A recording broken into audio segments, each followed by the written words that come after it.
Ya, assalamualaikum warahmatullahi wabarakatuh. Kembali lagi bersama kita di Nocturne Talks Podcast. Ya, seperti biasalah kita berbagi cerita dan sharing-sharing pengalaman misteri dari juru cerita kita pada kali ini, yaitu Mbak Ami. Nah, jadi sedikit cerita juga, Mbak Ami ini di video sebelumnya kita ada narasumber ya. Nah, juru cerita kita namanya Pak Riki. Nah, Pak Riki. Kebetulan ini temannya dari temennya. Iya. Pak Riki. Iya. Itulah ya. Nah, tapi sebelum kita simak ceritanya, jangan lupa klik tombol subscribe-nya, aktifkan loncengnya, like, komen, dan jangan lupa follow Instagram kita biar kita masih bersemangat. Tapi kita ngomongnya udah episode keberapa ya? Berapa ya? 1 juta sekian. 1 juta sekian udah nomor berapa kita? Ya, tapi ya nggak usah lama-lama lagi ya. Iya. Matikan lampunya, siapkan cemilannya, kopi dan tehnya, dan mari kita semangat ceritanya.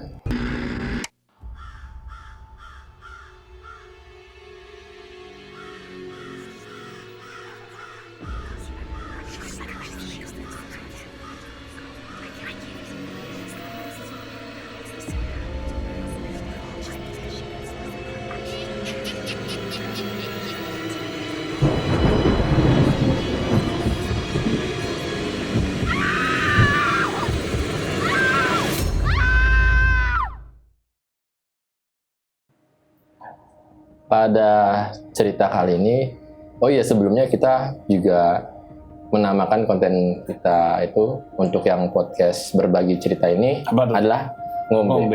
Betul. Apa tuh?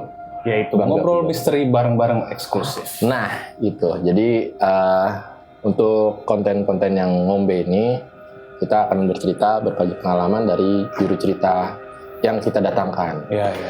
Tapi sebelumnya kita juga mau ucap terima kasih nih. Oh, betul sekali. Terima kasih Mbak Ami sudah mau datang. Terima kasih Mbak Ami ini juga jadi sama-sama tenaga pengajar. Ya? Sama seperti Pak Riki sebelumnya. Iya. Tapi ternyata Mbak Ami ini juga punya cerita gitu. Oh gitu ya? Jadi punya cerita. Jadi ceritanya kayak apa tuh Mbak Ami? Wah. langsung saya wah gitu ya. Cerita yang memorable buat saya. Betul. Iya. Sebenarnya ada yang benar-benar ceritanya banyak nih. Ada yang benar-benar memorable banget. Tapi yang saya ingat waktu itu ada pas saya zaman kuliah. Gitu. Kan waktu pas 2015 kebetulan saya itu aku ini kuliah di salah satu universitas negeri di Jakarta. Ketahuan nih. Itu bisa di itu kalau misalnya. Anak pinter berarti negeri Jakarta. Negerinya gitu. Benar. Nah, terus aku kebetulan kan memang sama Pak Riki sama-sama tenaga pengajar. Iya. Dan kebetulan aku masuk jurusan history, sejarah. Oh, sejarah. Iya. Nah, pas di semester 5 saya dapat mata kuliah namanya tuh Orde Lama. Wah, berat. Berat ya. Jadi kalau misalnya di sejarah itu kan ada bagian-bagiannya gitu kan, sendiri gitu kan. Nah, pas kita belajar Orde Lama ini di sini PJ saya, jadi PJ itu kayak penanggung jawab kelas, bukan kayak ketua kelas, tapi khusus mata kuliah itu bikin terobosan. Gimana kalau misalnya kita kuliah nggak cuma di kelas tapi ke lapangan gitu kan. Oh yaudah ayo kita ke lapangan, mau kemana nih gitu. Karena kita kebetulan lagi bahas tentang politik pada saat Orde Lama gitu. Salah satunya adalah tentang Konferensi Asia Afrika. Iya. Nah jadi kebetulan pas riset ada nih tempat gitu kan. Tapi nanti tempatnya di ini aja gitu ya. Siap. Tempatnya di ini aja gitu kan. Nah akhirnya kita jalan di bulan November 2015 dan untungnya dosen kami juga pada saat itu approve. Oke gitu. Oh yuk kita jalan ke Bandung gitu kan. Nah terus kita jalan di bulan November itu naik bis dan entah kenapa saya rasa tuh pas dari Jakarta ke Bandung kan bisa 4 jam. Itu kita 6 jam sampai nggak 8 jam sih, 7 jaman. Gara-gara tuh bisnya ada aja masalah, sampai di Cipularang itu bannya pecah. Aduh. Di situ. Nah kayak mau berangkat aja tuh kayak nggak direstuin gitu kan. Iya. Nah akhirnya kita koordinasi sama pihak tol segala macem, kita ditolong dan akhirnya kita sampai sekitar jam 1 sampai museum itu. Nah posisinya pas jam 1 itu masih istirahat. Iya. Jadi kita masih nunggu di depan. Itu dari jam berapa tadi Pak jalannya? Dari jam 5 subuh kita jalan. Banget nih. Capek banget di Jakarta, jalan gitu Bandung, kan, 7 jam. Jakarta Bandung betul. Biasanya kan cuma 4 jam gitu Iya, kan. iya. Nah terus pas kita udah sampai sana, kebetulan museumnya ada di Braga, daerah Braga. Ada di daerah Braga, Jalan Asia Afrika. Ya, Jalan Asia Afrika. Nah kita biasa nunggu dulu sampai museumnya buka, ya kita foto-foto segala macam gitu kan. Nah terus emang entah kenapa tuh dari zaman saya SMA, kenapa saya juga mau masuk sejarah tuh kayak yang tertarik nih lihat kayak gedungan-gedung tua gitu, gedung-gedung tua. Terus wah kok keren gitu kan. Menyimpan nilai histori gitu ya. Bener. Dan di Bandung tuh banyak. Banyak, jadi kayak kota tua di sini lah gitu di Jakarta gitu kan. Tapi ya kalau di depan ya enak lah, pokoknya rame segala macam. Dan sampai akhirnya jam 1:30 kita masuk. Nah kita diterima dengan baik sama pihak museumnya. Kita dikasih juga kayak tour leadernya di sana buat menjelaskan tentang diorama, foto segala macam sampai ke ruangan. Kayak ruang rapat gitu. Kita dikasih disajikan video tentang kejadian di sana yang pas konferensi Asia Afrikanya. Dan sampailah ke tempat salah satunya kayak model podium, itu tempatnya gede banget. Gitu. Jadi kayak teater, home theater gitu gede gitu kan. Nah, di situ kan nunggu dosen sama nunggu pihak sananya juga untuk datang. Jadi posisinya saya itu di deket pintu masuk, dan di situ vibes-nya tuh udah mulai kok aneh. Ini AC nggak dinyalain tapi dingin. Oh gitu. Kebayang nggak sih kayak wah kok gimana ya, agak merinding tapi masuk angin nggak juga gitu kan. Nah terus di situ ada tempat duduk, ada kursi banyak. Saya duduk di situ, tapi entah kenapa saya duduk rasanya tuh kayak ramai banget di belakang, padahal nggak ada siapa-siapa. Sorry, aku mau nanya, itu Mbak Ami ngerasa dingin Mbak Ami doang atau yang itu lain? ya. Nah, kebetulan yang ngerasa dingin ada saya dan teman saya posisinya. Jadi tapi nggak semua ya? Nggak semua, gitu kan. Iya. Terus ya kita masih mikirnya positive thinking, mungkin capek gitu kan, mungkin masuk angin kita 6 jam perjalanan gitu kan, jadi udahlah gitu kan, kita mencoba denial lah gitu kan. Terus akhirnya sampailah dosen saya masuk sama pihak dari museumnya, ya kita foto bareng.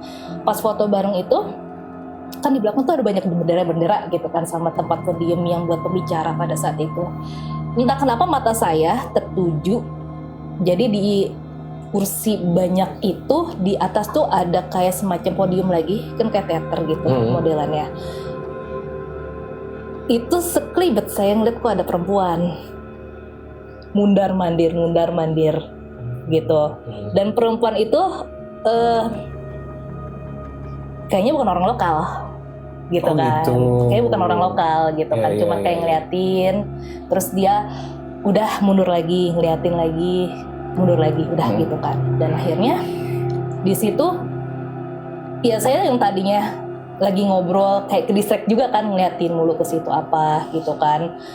Terus sampai akhirnya dia turun tapi ke arah kursi. Jadi ada kursi banyak di situ, paling pojok dia duduk di situ.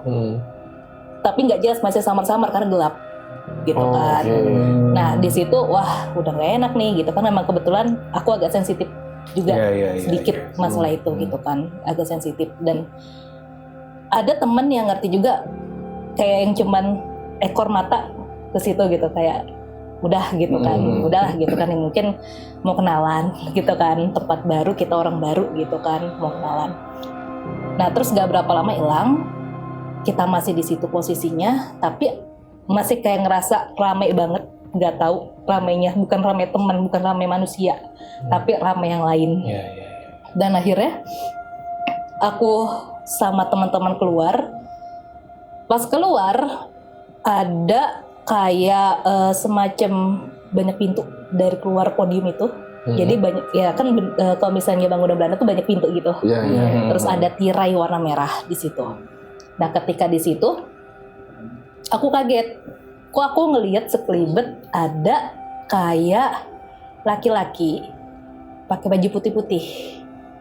Tapi putih-putihnya kayak baju kemeja, kayak kayak baju, iya kayak baju paskib gitu.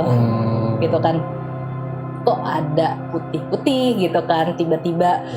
Terus nggak mungkin orang karena dia tembus dari pintu gitu, keluar masuk gitu kan. Iya. Nah, di situ udah kayak yang udah mau keluar aja gitu kan. Dan kebetulan waktu itu aku udah punya pacar yang sekarang jadi suami nih. Nah, suami pacar aku tuh yang udah peka. Wah, nih bocah kayaknya nih lagi kenapa-napa nih gitu kan. Dan keluar masih dingin, kan Braga panas. Iya betul. Ya kan? Apalagi lagi siang panas terik gitu ya. Iya. Dan itu jam 2:30 Iya. gitu. Itu kondisi panas tapi saya tuh kedinginan, benar-benar menggigil. Dan sampai akhirnya bis datang, naiklah aku ke bis. Nah, pas aku naik ke bis, aku duduk kan di pojok deket jendela. Bayangkan aku deket jendela gitu kan. Nah, terus ya udah aku ngelihat ke arah jendela, emang lagi kosong, maksudnya karena capek. Aku liatin jendela dan gak berapa lama tuh kayak aku sedih banget. Sedih, bener-bener sedih. Kayak yang apa ya? Kayak aku mau nangis banget dan aku nggak mau pulang. Pengen di situ. Sebabnya nggak tahu apa. Nggak tahu. Nggak tahu apa. Jadi kayak apa aku ini gitu kan. Nah, terus gak berapa lama yang aku lihat tadi laki-laki pakai baju putih itu muncul lagi di sepanjang Jalan Braga, dan kondisinya tuh kelihatan banget. Kelihatannya banyak darah dari kepala sini, di sini sampai ke paha gitu kan. Nah, terus aku makin gak kuat kan. Aku pakai jaket, aku giniin muka kepalaku, dan itu masih nangis. Dan teman aku tuh sampai yang getok-getok, kamu kenapa gitu kan. Dan terus akhirnya manggil pacar aku di belakang. Nah, terus pacar aku kayak yang tidur gitu kan, istirahat gitu kan. Oke gitu kan. Nah, sampai akhirnya itu pasti perjalanan ya bengong jadinya ya. Jadi bengong dan sampai Jakarta tuh yang udah akhirnya karena capek banget tapi udah mulai better lah. Terus kayak masih sedihnya tuh masih berasa banget. Sedihnya masih berasa banget. Terus diajak ngobrol lah sama pacar saya pada saat itu. Ditanya, kenapa tadi nangis? Aku mau cerita, tapi takutnya kamu nggak percaya. Aku bilang gitu kan, karena kan cowokku logis banget nih orangnya gitu kan. Enggak, soalnya kata cowokku ini beda nih gitu kan, nangisnya beda. Jadi kayak nangis, nyesek, gak keluar air mata. Tapi kayak yang gimana gitu dia bilang. Sesenggukan gitu Mbak? Sesenggukan tapi gitu kan. Terus apa yang dilihat gitu kan. Terus ya aku langsung ngomong, oke, dari museum aku lihat ada perempuan. Aku nggak tahu bolak-balik terus. Rambutnya nggak panjang, pendek. Aku bilang, rambutnya pendek agak keriting. Tapi dia kayak ngelihat dari atas yang aku lihat mukanya tuh pucet, tapi kayak sedih banget di situ. Jadi kayak ngerasain banget sedihnya, nggak tahu itu kenapa. Dan sampai akhirnya di titik terakhir aku sedih ngelihat laki-laki yang pakai baju putih, tapi dia itu berdarah, gitu kan. Nah terus dia nanya, kamu tahu nggak sih kejadian apa di situ? Karena yang aku tahu gedung itu dulu kan dipakai untuk restoran, jadi kafe dulunya pas zaman Belanda. Oh gitu. Jadi kalau misalnya orang-orang Belanda yang old money lah gitu kan, pada ngumpul di situ. Nah ternyata waktu itu juga dipakai juga sama Jepang buat jadi pusat kebudayaan. Dan kita kalau ngomongin masalah Jepang ke Indonesia itu gimana pada saat itu udah chaos gitu kan. Tapi ada kejadian chaos kata pacar aku. Terus aku bilang, emang apa kejadian chaosnya gitu kan? Yang kamu tahu apa? Yang aku tahu pokoknya kan sesuai dengan mata kuliah tahun 55 ada konferensi di situ. Selain itu, gitu kan? Ingat kata dia, nggak tahu. Ingat nggak tahun 50? Dia bilang gitu. 1950. Ada apa emangnya ya? Aku ingat. Nggak inget, kayak yang udah capek nggak mau inget gitu kan. Terus dia bilang ada kejadian pemberontakan, namanya pemberontakan Ratu Adil, APRA pada saat itu, dan di Bandung gitu tahun 50. Dan di situ siapa yang ininya, dia bilang, kamu tahu siapa yang terkenal tokoh yang melakukan pemberontakan, dia bilang gitu kan. Nggak tahu, aku bilang kayak gitu kan, masih kayak yang capek, nggak mau ditanya kayak gitu. Dia bilang pokoknya salah satu yang dicari pada saat itu dan orang yang terkenal di Sulawesi melakukan pembantaian. Dia bilang siapa? Westerling. Gitu. Tahu loh. Tahu, Westerling tahu. Tahu ya. Tahu lah, gue dikit-dikit sejarah ya. Tahu dikit nih ya. On tahu lah gue sejarah. Kelihatan gue bodohnya, gue kelihatan deh gue. Tahu lah kalau yang buat ngebar itu gue tahu. Nah ternyata waktu 50 itu kan memang chaos ya gitu kan, dan memang pada saat itu Westerling itu ngincernya adalah divisi Siliwangi, daerah Bragas itu ada gitu kan. Nah terus aku tanya apa yang dilakukan, coba dia buka Google, buka arsip, ini bukan yang kamu lihat. Iya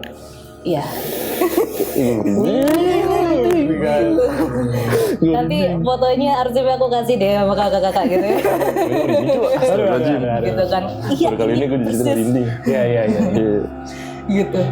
Jadi oke, berarti ini story banget. Tapi yang aku bingung adalah kenapa gitu loh, kenapa dia nampakin, kenapa oke lah kalau nampakin aku nggak masalah gitu kan, tapi kenapa ngasih rasa sakit gitu kan, rasa sakit kayak sedih banget gitu kan, kenapa gitu kan. Ya karena nggak pacarku bilang ya gimana ya, mau dibilang tenang juga enggak, karena kan posisinya pada saat itu kan penyerangan tiba-tiba. Terus kenapa banyak darahnya, diapain? Ya ditembak. Terus salah satunya ada yang kena bayonet. Jadi kan bayonet ditusuk gitu kan, ditusuk entah kepala, entah paha gitu kan, dan itu masih ada, ibaratnya persis banget sama yang aku lihat. Jadi maaf ya, bayonet ini mungkin ada kaum nocturnals yang belum tahu. Bayonet itu adalah pisau yang ada di ujung laras senapan. Biasanya senapan zaman dulu, terus ujungnya ada pisaunya. Bisa buat jarak dekat lah seperti untuk itu. nusuk itu ya. Jadi dia tuh ada luka tusuknya itu juga. Gitu. Iya. Gue kayak amazing sih gitu, kayak yang entah kenapa tuh kayak udah aku nangis, nggak mau pergi dari situ, kayak nggak mau pergi, pokoknya di sini aja aku nggak mau pergi, aku bilang gitu kan. Dan sampai masuk tol Paster udah mulai agak tenang. Ya. Tapi maaf deh Mbak Ami, itu aku penasaran, maksudnya dari yang si wanita itu ada latar ceritanya juga nggak? Ada hubungannya nggak? Kalau misalnya terhubungannya ya aku, karena gimana ya, kalau aku lihat kan masih sekelibet beda sama yang ini nih, yang kejadian yang tadi laki-laki kan. Kalau yang perempuan itu kayaknya sih aku lihat entah dia penunggu situ asli atau dia itu dari luar. Karena nggak cuman orang aku lihat di situ banyak gimana ya, ada bentuk yang lain gitu, nggak cuman orang-orang bule yang Belanda, tapi juga banyak orang Indonesia. Gitu, tapi orang Indonesia kayak penari gitu, kayak penari. Terus apa sih yang biasa nyanyi, kayak bukan sinden sih, yang sering nyanyi. Iya pokoknya semacam itulah ya. Gitu. Dan ramah sih sebenarnya, yang lain tuh ramah gitu, cuman yang ini doang yang bikin penasaran gitu. Ya makanya aku juga penasaran ini perempuan kenapa gitu kan. Sampai waktu itu aku balik lagi tuh sama pacar aku kebetulan udah nikah waktu itu. Jadi aku balik lagi mau mastiin gitu kan. Ke tempat itu lagi Ke berarti? tempat itu lagi gitu. Berdua aja berarti. Oke. Berdua aja gitu Oke. kan. Anak sejarah beda nih. Beda ya. Ngedate ke Ngedate museum. ke Oke, ya benar juga ya. Iya juga. Sesuai gitu. Kali guys nih. Tapi ternyata nihil yang aku lihat. Maksudnya udah nggak ada lagi yang Oh yang kayak gitu. Pengalaman seperti itu udah nggak ada ya. Karena mungkin baru pertama kali juga aku ke situ dan mungkin juga aku masih denialnya. Ya udahlah aku capek gitu kan. Tapi ya nggak tahu kok masih ada apa ya kayak penghubung kayak ada benang merahnya. Iya. Gitu. Apa mungkin waktu saat pertama kali Mbak Amiksan tuh lagi capek kali ya kondisinya ya? Iya Ah, itu. iya juga sih, benar sih. Tapi Mbak Mi itu waktu apa ya namanya studi wisata ya? Apa bukan Iya, ya? model studi wisata. Nah itu berapa orang? Satu kelas doang? Satu kelas Oh, kelas jadi saya sekitar 45 orang. Tapi itu yang ngerasain itu cuman Mbak Mi doang? Kalau yang sampai kayak ketempelan banget itu saya doang. Tapi si tokoh yang diwujudkan sebagai pahlawan itu Mbak Mi lihat sampai mana? Diikutin? Pokoknya sampai gedung sate. Oh ya tahu. Ya, gedung sate kan di sana kan ada kayaknya markas tentara juga yang divisi Siliwangi sampai situ sih. Oh di sampai situ udah nggak ada. Jadi dia menampakkan dirinya tuh diem ya sebenarnya. Jadi mobil jalan dia Mbak diem. Ami lewatin terus gitu. Itu maksudnya beberapa titik ngeliat lagi gitu. Iya. Gitu. Dan entah kenapa tuh pas di jendela tuh kayak dia pas banget gitu kayak ada dia gitu loh. Tapi itu sambil nengok ke arah Mbak Mi. Iya. Jadi bener-bener Gitu. Soalnya ini bisnya berarti nggak gede ya kayak Nah, kalau 45 Enggak sih, mah- gede, kalau gede. 45 gede ya, pasti dia bis yang panjang. Oh. Sedikit lebih panjang. Iya, Gitu. Dan emang kepisah bisnya, jadi ada yang versis buat smoking sama ini, jadi kan agak kosong tuh. Gitu.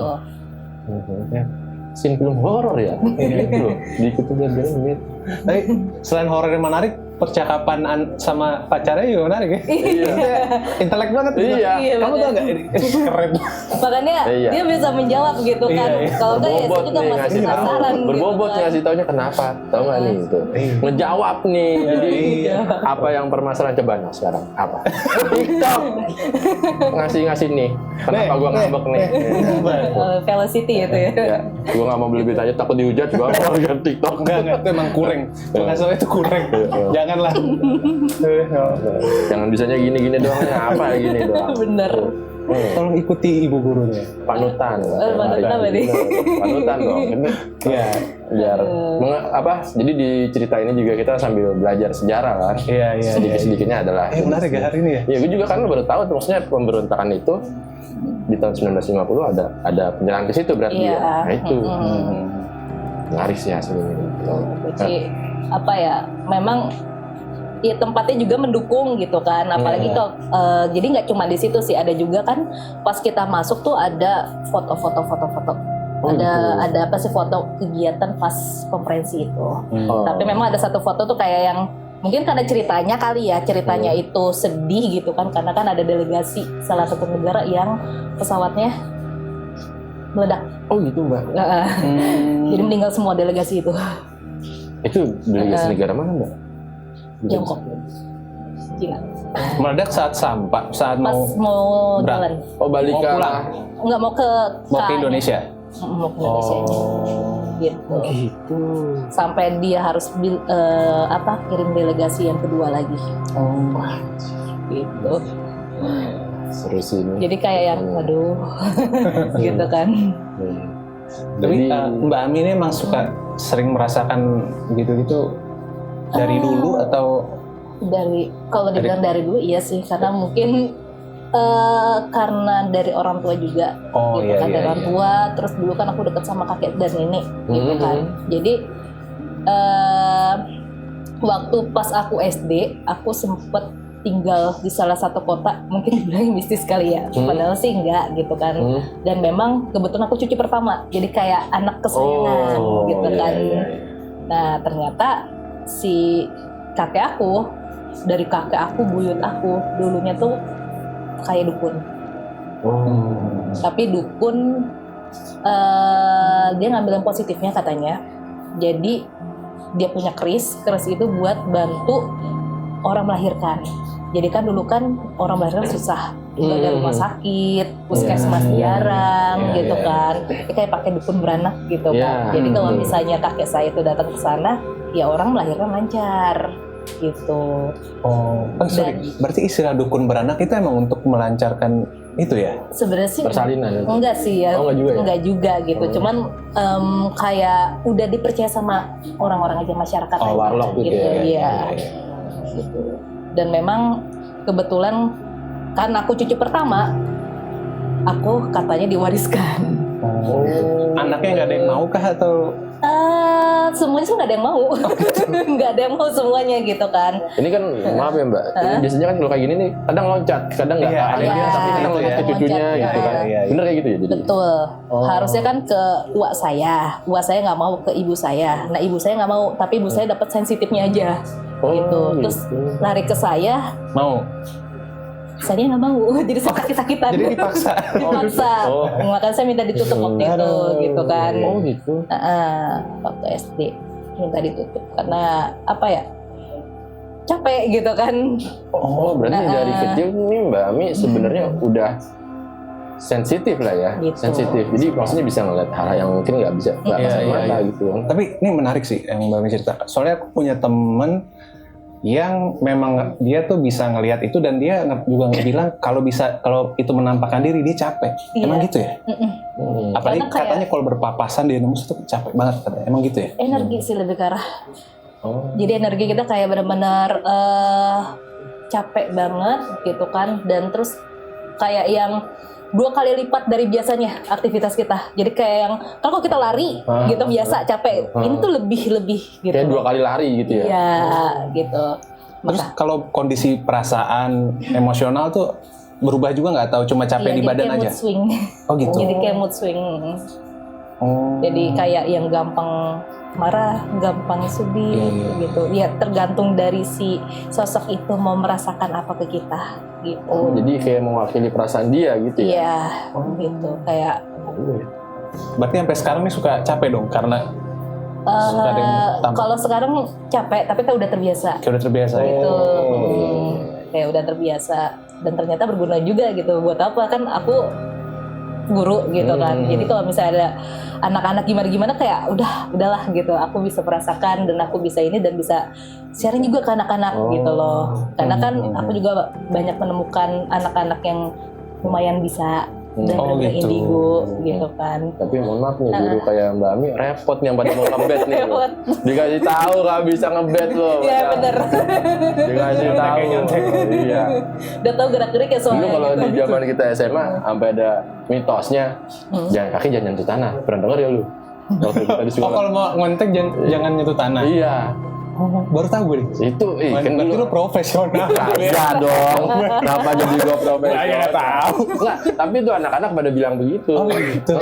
Ada salah satu ya itulah guru kita gitu. Nih kalau dia nih jangan. Siapa? Iya. Gak mungkin gue sebutin di sini dong. Iya nanti aja. Namanya Bu itu. Kayaknya gue tahu ini. Itu makanya nggak boleh nih kalau lu ketawa. Oh gitu. Ya dulu ya gimana ya? Takut pas kalau zaman dia. Sorry gue nggak pernah nyontek sih dulu. Nggak baik-baik ya. Bener, nggak boleh nyontek. Gue juga nggak nyontek dong. Nggak nyontek kalau nggak dilatih. Jujur itu penting ya. Itu penting. Gitu sih. Gitu. Tapi berarti enak banget ya, maksudnya bisa kalau maksudnya kayak waktu zaman kuliah nih dibantuin kayak gitu sama jawabannya salah nih gitu. Ini bener ini, kan bantu lulus enak gitu. Berarti bayangan aku tuh berarti Bu Ami kepada anak-anak didiknya tuh lebih ini ya, mengayomi lah ya, karena bisa merasakan juga apa yang gitu ya. Betul. Tapi misalnya Mbak Ami tahu anaknya nakal gimana tuh? Kalau anaknya nakal nih, nakalnya gimana dulu nih? Emang dia mau sendiri aja, suka-suka sendiri, kan kadang ada yang dia nakal karena alasan tertentu lah. Tapi ada juga emang dia bengal aja. Ya, emang ini enak. Gimana ya? Gak tahu, aku nggak punya pandangan juga tentang. Oh gitu. Sebenarnya sih kalau misalnya nakal, kan karena kebetulan aku ngajar SMA kan, jadi nakalnya anak SMA tuh masih bisa nggak terlihat banget gitu loh. Jadi mereka masih menutupi, dan memang kita itu sekarang sebagai tenaga pendidik, ketika anak itu melakukan kesalahan, kita juga harus tahu latar belakangnya itu gimana. Kalau mungkin zaman kita dulu nih, kalau misalnya kita telat gitu kan, atau tadi nyontek, ngebet lah, ketahuan gitu kan, itu kan langsung kita judgement sebagai guru. Kok gini. Nah, kalau sekarang nggak boleh. Jadi harus ada prosedurnya. Oh gitu. Gitu. Jadi makanya anak nakal itu bisa kita arahkan gitu loh ke yang positif. Bagus lah. Gitu. Beda ya bisa. Beda zaman. Beda Tep. zaman. Jauh banget ya kita. Tapi balik lagi ke cerita Mbak Ami. Setelah kejadian itu pernah ngerasain apa lagi sih? Nah, terus kalau dari itu kan kejadian waktu pas aku studi banding kuliah. Masih lanjut di kuliah juga gitu kan. Tapi ini lebih ke arah aku ikut acara makrab. Makrab kampus Malam gitu kan. keakraban ya. Iya, malam keakraban. Jadi kan kebetulan aku waktu itu udah semester 7. Bentar lagi kan semester 8 skripsi. Jadi udah semprot lah gitu kan. Nah, kita tuh kayak ada tradisi di prodi kita kalau misalnya yang mau lulus ini tuh jadi kayak advance, jadi kayak yang harus dihormatin, dibikin acara. Nanti mereka itu yang ngisi semua kayak post-to-postnya, terus kemudian acara kalau misalnya nanti malam keakraban kan, jadi kita semua ngisi acara tapi khusus di kita. Nah nanti junior itu yang jadi panitia itu biasanya di bawah kita, sama yang mengikuti kegiatannya itu adalah anak-anak baru, mahasiswa baru, gitu. Nah waktu itu kebetulan pas aku semester 7 acaranya di daerah Sentul. Gitu, daerah Sentul di Babakan Madang ada salah satu tempat terkenal buat camping. Enak sih tempatnya. Gitu. Kayak Gunung P namanya ya. Iya. Gitu.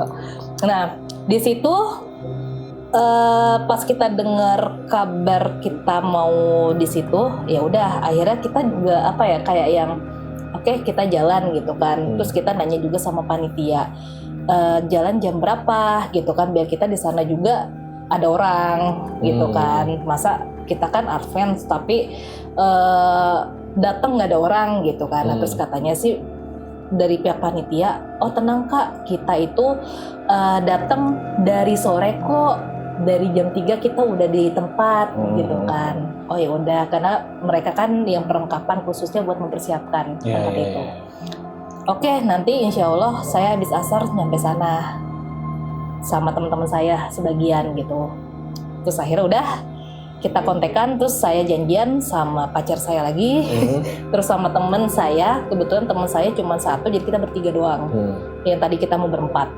Nah kita nunggu tuh di daerah Jagakarsa sebelum ke Sentul. Nah kita nunggu dulu di situ, padahal kita sampai asar masih di daerah Jagakarsa. Terus kita jalan, karena kan kita mikir ya udahlah biar dulu panitia bangun tenda kayak apa kayak segala macam gitu kan. Nah ternyata kita sampai sana jam 5 sampai tempat itu. Nah kita nanya lah sama security. Kita tanya, Pak, untuk acara kampus ini, gitu kan, kampus ini di mana ya Pak ya? Karena kita nggak dikasih tahu ground A, B, C, D atau di mana gitu kan. Terus, oh kalau kampus ini harusnya di ground A, T, dia bilang gitu kan, harusnya di ground A. Oke, berarti kita bisa ke sana ya? Ground A di mana Pak? Ground A di atas gitu kan. Oke, nanti kita ke sana ya Pak. Jangan dulu ya, jangan sekarang gitu kan, karena masih ada orang. Jadi kita disuruh nunggu. Oke, nunggu di mana? Mendingan nunggu di warung lah. Kita mikirnya gitu kan, di bawah. Oh nggak usah di warung, nggak apa-apa, masuk aja. Ada ground D. Jadi di tengah-tengah lah, nggak terlalu bawah, nggak terlalu atas, gitu kan. Di ground D aja di situ buat nunggu. Lumayan di situ ada kayak kamar mandi. Buat kalau mau ke kamar mandi, terus juga ada kayak musola kecil, kayak langgar lah buat istirahat gitu, buat sholat sama buat kalau kita mau tiduran gitu kan. oh ya udah oke Pak, makasih gitu kan. Ya jam 5 mah masih enak, belum gelap belum apa gitu kan. 5:30 udah mulai gelap ya kan, kabut turun kan di gunung gitu kan.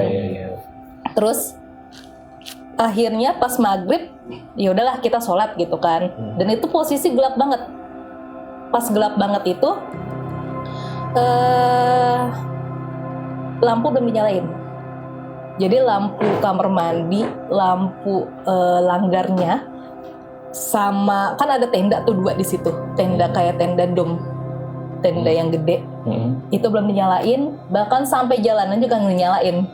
Jadi gelap gitu kan, tapi masih posisi maghrib. Udah, kita pakai senter HP, ya kan? Kita pakai senter HP, terus ke kamar mandi, ngambil air wudhu, sholat gitu kan, masih biasa-biasa. Terus udah. Kita ngobrol lah tuh di pendoponya, yang langgar itu yang kecil.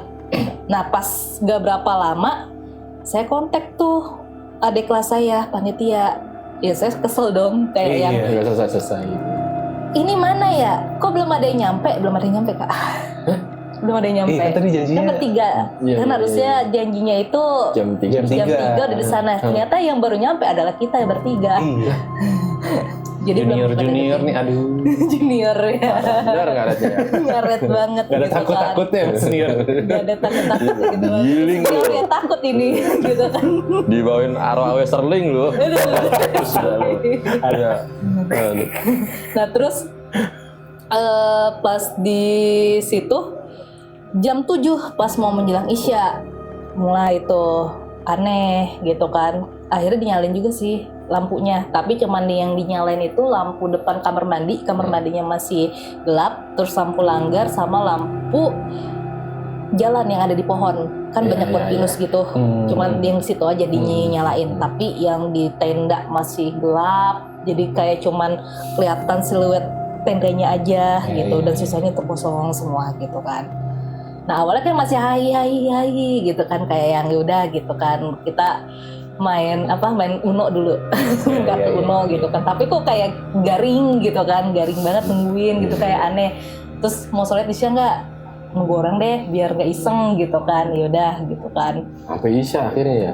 Sampai isya lewat jam 8. Juga nih. Mengajar emang. Terus entah kenapa itu kan gunung. Kalau tadi saya kedinginan di Kota Braga, di gunung saya kepanasan.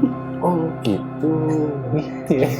Dibalik ya. Kebalikan saya gitu. Nah, walaupun kita bertiga, tapi saya ngerasa kok kayak penuh banget gitu kan.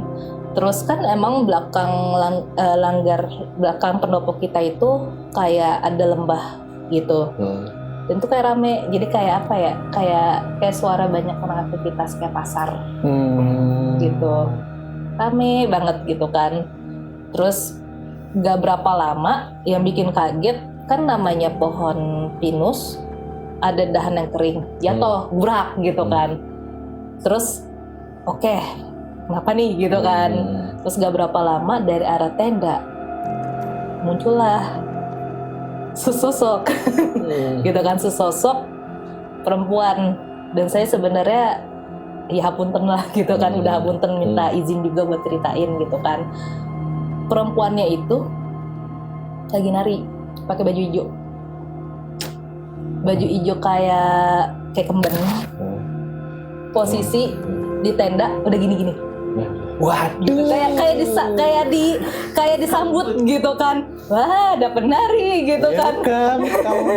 Terus cowok saya ngerokok kan posisinya kan, cuma ngeliatin. Ini mulai aneh nih anak. Terus teman saya juga yang itu kan tahu kan, tahu jikir teman saya gitu. Tapi kan. ngelihatnya itu maksudnya ngelihat si makhluk itu gitu nggak? Yang ngelihat itu saya. Kalau teman teman saya kayak sensitif aja gitu, kayak bunyi srek gitu. Jadi dia jalan tuh kayak nyeret gitu posisinya. Kan banyak daun gitu kan. Iya. Dan kalau emang hembusan angin ya udah gitu kan. Tapi ini kayak yang keseret gitu kan. Keseret karena dia narik. Ya, gitu kan. Terus nggak berapa lama dia masih nari-nari tuh di situ. Terus ada nggak tahu kayak genderuwo gitu, hitam gitu kan, tiba-tiba muncul deket tenda, tapi kayak ngeliatin gitu aja, kayak bengong gitu. Gue pikir genderuwonya ikut nari. Ngapain? Siapa tahu. Ketawa aja gue. Jauh. Takut dia gimana. Jauh. Nah, terus makin panik lah kita kan. Saya panik ngajak teman saya. Kan dulu pacar saya itu non, jadi nggak sholat. Oh gitu. Gitu. Jadi kayak yang udah lu sana sholat, gue tungguin gitu kan. Akhirnya aku sama teman aku sholat, gak selesai. Jadi kayak kita lupa mulu rokaatnya, mungkin karena panik kali ya, Oh, iya, gitu iya, kan. Iya. Yang harus sholat isya 4 rokaat kayak lama banget gitu. Nah terus sampai di terakhir saya nggak berani buka mukena saya, karena kenapa? Itu yang perempuan udah di samping. Jadi tapi dia nggak naik. Tapi kayak langgar gitu. Dia udah makin joget, terus dia begini-gini gitu kan. Wow. Gimana ya? Dia gini-gini gitu kan, lehernya gitu. Terus begini. Dan posisinya ke saya begini posisinya. Aduh. Waduh, ibu. Kok serem banget kan ini ya? Sampai mukena saya sampai gak mau lihat gitu kan. Terus teman saya udah mulai dia udah kayak gitu kan, tapi dia juga takut gitu kan, dia juga posisi takut gitu kan. Terus akhirnya sampai jam 8:30 diganggu yang itu, dari jam 8 ke 8:30 niat kayaknya setengah jam gitu kan. Digangguin oleh dua itu. Baru dua itu. Iya. Baru dua itu. Oh, baru dua. Baru jangan sedih. Oh iya. Anjay. Belum ya, ternyata belum kelar ya. Baru disambut doang gitu kan. Pengen disambit padahal tuh ya. Iya. Nah terus akhirnya dia udah, maksudnya kita udah tenang gitu kan, mungkin teman saya juga doanya manjur gitu kan ya. Terus udah mulai agak tenang, cuman kayak masih rame, kayak dengar suara orang, padahal itu jauh dari rumah warga gitu kan posisinya. Nah terus nggak berapa lama ada lagi yang datang, pemain sugus gitu, tapi dari arah kamar mandi di situ. Terus ada Tante Kay juga tiba-tiba ada di atas kamar mandi, kan dekat banget sama langgar tuh. Dia lagi oncang-oncang kaki itu. Gitu, lagi oncang-oncang kaki, terus dia pindah loncat dari situ. Gak cuma satu, ada juga yang di pohon. Jadi kayak loncat teng gitu. Wah, gitu kan. Terus saya langsung bilang, gue nggak kuat di sini, gue mau keluar. Terserah, ayo mau keluar apa enggak gitu kan. Terus yaudah yuk keluar gitu kan. Kita mau keluar tuh. Jadi kan posisi kan kita parkir motor di atas dikit gitu kan. Udah mau keluar, wah ada mobil dateng gitu kan, mobil Avanza. Alhamdulillah ada yang dateng. Gak taunya itu lewat doang. Kayaknya orang mau muter doang gitu kan. Mau muter doang nggak jadi gitu kan. Gelap lagi gitu kan. Nah terus dikontak lah sama pacar aku. Pasti kontak panitia, udah di mana? Oh maaf kak, sebentar kak, kita kesasar. Kok bisa panitia kesasar gitu kan? Karena kan dia naik mobil tentara, mobil tronton itu kan. Oh iya mobil yang yang itu ya? biasa buat dipakai LDK lah gitu kan. Oh iya. Itu anak-anak katanya kesasar, yang panitia sama angkatan saya pada kesasar, dan kita masih nunggu. Tenang kak, kita udah sampai ini, udah sampai Bogor gitu kan, tinggal ke arah Sentul gitu kan. Enteng, ngomongnya enteng gitu kan. Terus oke, kita tunggu gitu kan. Sampai akhirnya jam 10:30 belum juga datang. Dan makin aneh gitu kan, makin keluar bermunculan yang aneh-aneh. Dari yang mulai kepalanya hewan sampai ada kambing. Gak tau itu kambing siapa, tapi emang bukan kambing gitu. Itu kepala hewan, maksudnya kepala apa ya? Kuda, kerbau. Tapi badannya manusia gitu? Badannya orang. Tapi itu berarti posisinya Mbak Ami udah nggak di ground day lagi? Masih di ground day. Masih di ground day? Masih nunggu. Jadi kita baru ke ground itu pagi, karena 1 hari itu masih dipakai. Makanya kan kita masih kesel banget sama panitia kan gitu. Oh jadi nunggu tuh semalaman jadinya? Iya, gitu. Setengah 11 tuh. Nah terus yang kambing itu sampai pacar saya yang tadi tidak percaya akhirnya percaya, iya lihat kambing kok gitu kan. Kambing, tapi kambingnya kayak kambing biasa aja. Kambing biasa tapi agak gede gitu kambingnya. Jadi kayak keliling gitu. Tapi tuh kambing itu, Mbak Bami itu emang menurut Mbak Bami hewan aja atau ya itu Kalau maksudnya. saya lihat kayak apa ya, jadi kayak pasar hewan. Kayak pasar hewan. Iya, gitu. Apa yang tadi aku mikirnya kayak yang apa tadi suara orang rame segala macam itu kayak model pasar itu gitu kan, atau gimana gitu kan, karena benar-benar kok ada hewan, ada yang bentuknya aneh, bahkan ada yang bentuknya ular gitu kan. Ya. Gitu. Dan sampai jam 12 baru mereka pada datang panitia. Jam 12 malam. Gitu. Dan apa yang terjadi udah pas lagi rame sih udah mulai agak netral gitu kan. Gitu ya? Karena kan kita nggak bertiga lagi gitu kan, dia nggak ngerasa dikeroyok gitu kan. Tapi pas aku mau ceritain lagi cerita itu, ada yang nggak seneng. Mau ceritanya tuh waktu kapan? Waktu pas Tengah malam. ya jam 1-an. Jam 1 jam setengah 2-an lah. Berarti cerita ke juniornya. Ke teman saya seangkatan kan di tenda gitu kan. Terus gimana lu tadi? Dia bilang gimana lu tadi ceritanya pas bertiga doang gitu kan. Gua mau cerita, benar lu mau denger? Iya, baru mau ngomong, iya gue lihat tahu-tahu pohon ranting yang pohon pinus jatuh lagi, gubrak. Oh, nggak boleh cerita. Gitu. Pas besoknya kita ke ground A baru kita bisa cerita gitu. Nah ground A itu masih mending dibanding ground D. Kalau ground D itu kayak sebenarnya lebih rapi ground D, tapi kayak mungkin nggak sepi ya. Jadi belum ada orang segala macam ya, banyak lah yang nampakin. Nah kalau di ground A nggak masalah, tapi pas kita hari H-nya post to post mulai kita diganggu, tapi bukan di ground A, di ground yang lain. Gitu. Jadi kan di situ ada kayak banyak tenda. Nah, tendanya tuh ya terbengkalai sih iya, tapi kayak masih terurus juga. Mungkin karena nggak ada yang pakai di situ gitu kan. Dan tiba-tiba di situ ya itu ya ada poci di situ, ada kuntilah di situ. Jadi kayak yang biasa ada di situ lah. Makanya saya bilang, nah apa sih nyari tempat yang begini gitu kan? Ya udah, dan sampainya ada junior saya juga yang kesurupan sempet, tapi ya mungkin karena kecapean kali posisinya pada saat itu. Jadi ya udah, ceritanya saya agak gimana ya? Saya bilang saya gak mau cerita, nanti aja ya kalau udah di kampus ceritanya gitu. Karena mereka tuh kayak benar-benar gak mau diomongin gitu, kalau di situ nggak mau diomongin. Oh iya. Gitu.